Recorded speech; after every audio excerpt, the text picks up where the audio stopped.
Bonjour à tous, ici Benjamin du Studio Connecté et je voulais vous parler des dangers des applications hybrides. Mais avant ça, je voulais vous rappeler que vous pouvez vous inscrire à la masterclass dans laquelle je vous explique comment Google, Facebook et Spotify font pour développer des applications mobiles parfaites et en un rien de temps. Et ça n'a absolument rien à voir avec le fait qu'ils ont une armée de développeurs à leur service, mais bien par le fait qu'ils ont des techniques de développement et des technologies qui vous sont accessibles et qu'ils utilisent pour réaliser cette prouesse. Je vous explique tout ça en détail dans cette masterclass. N'hésitez pas à vous inscrire, le lien est dans la description. Mais on n'est pas là pour ça, on est là pour vous parler de dangers, et notamment des dangers des applications hybrides. Alors, on va d'abord prendre le temps de définir ce que c'est qu'une application hybride, de ce que c'est qu'une application native. Il y a en gros deux grands écosystèmes d'applications, les iOS et les Android. Ça, pour vous, c'était à peu près clair. iOS, c'est tout ce qui est Apple, et Android, c'est tout ce qui est Google, Samsung, et tous ces téléphones-là. Il y en a d'autres, mais c'est très minoritaire, donc on va les évacuer. Quand vous développez, vous pouvez faire un choix, qui est de développer soit en hybride, soit en natif. La règle, c'est de développer en natif. Natif, ça veut dire que Google vous fournit des outils de développement qui ne fonctionnent que sur Android. Apple vous fournit des outils de développement Xcode qui ne fonctionnent que sur iOS et iPhone et iPad, etc.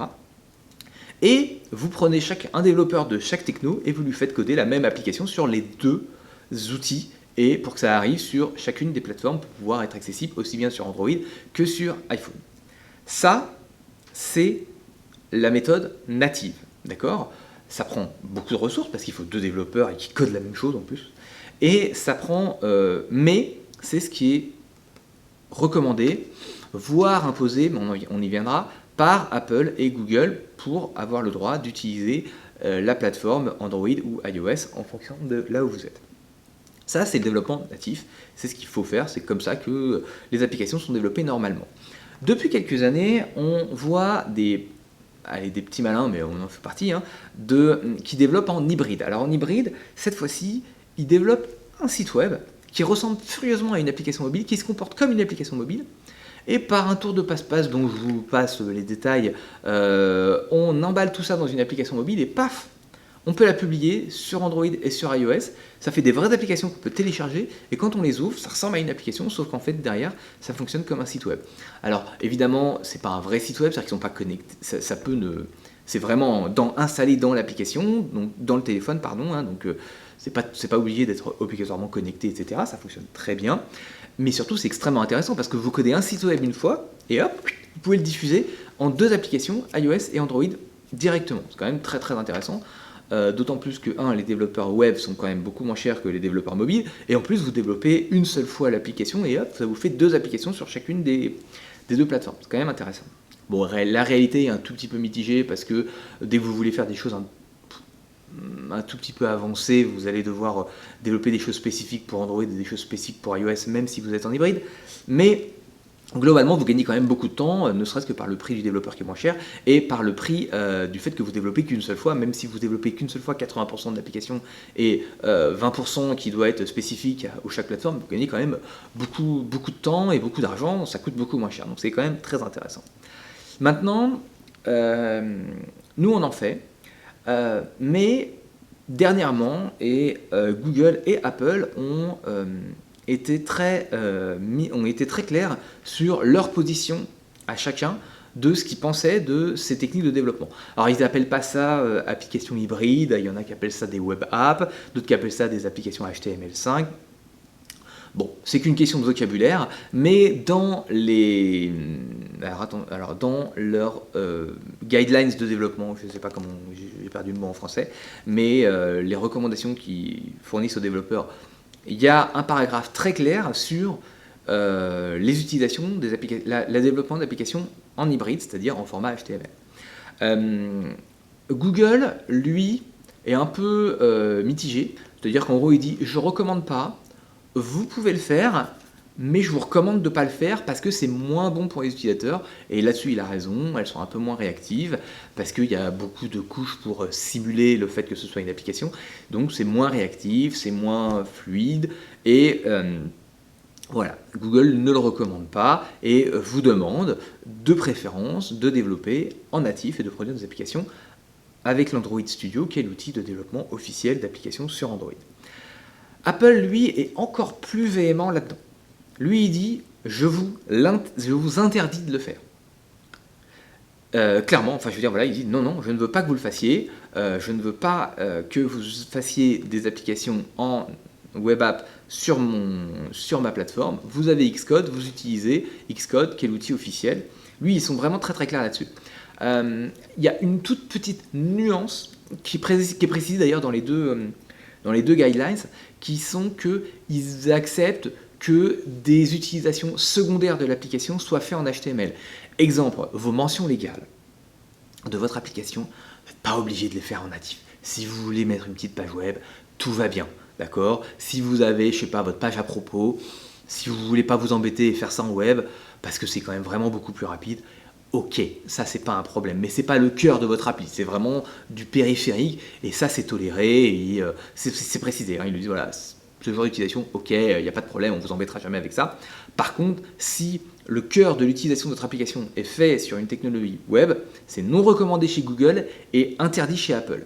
Vous avez en description le lien vers les différentes guidelines et surligné voilà, un petit article qui vous met en lumière les recommandations de développement d'Apple et de Google avec les parties surlignées qui vous expliquent clairement comment faire.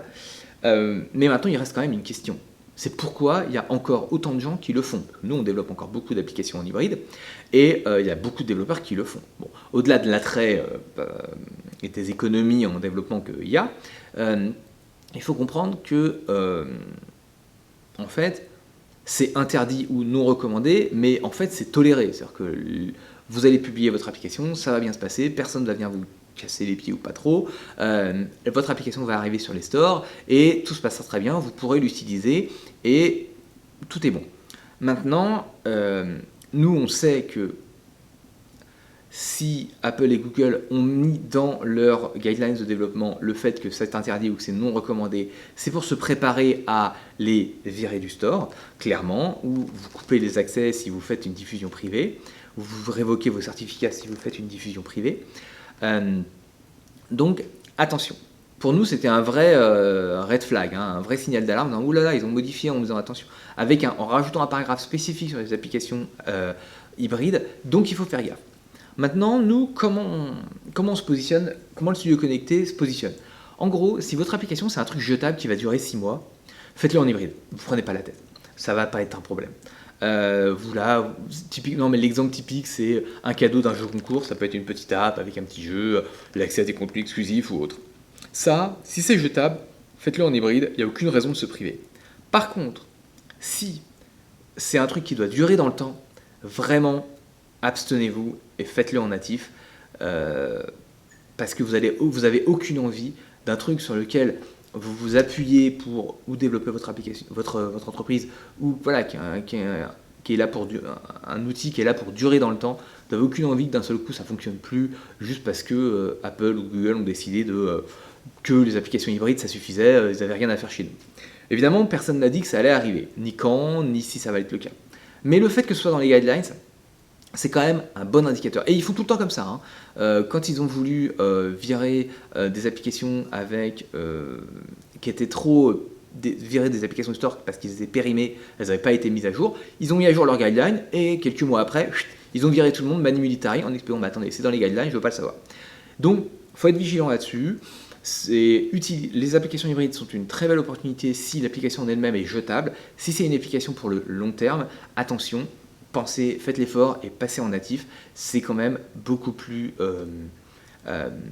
sécurisant pour la pérennité de votre application. Voilà ce que j'avais à vous dire. J'en profite pour vous rappeler que vous pouvez toujours vous inscrire à la masterclass dans laquelle je vous explique comment Google, Facebook et Spotify, entre autres, font pour développer des applications parfaites en un rien de temps. Et ça n'a absolument rien à voir avec le fait qu'ils ont des armées de développeurs à leur service. Non, ils ont des techniques de développement et des technologies qu'ils utilisent pour accélérer leur développement et augmenter la qualité de leurs applications. Et ces technologies et ces techniques de développement vous sont accessibles et je vous les présente dans cette masterclass pour que vous puissiez en bénéficier dans vos applications mobiles. N'hésitez pas à vous inscrire, le lien est dans la description. Et moi, je vous dis à très bientôt.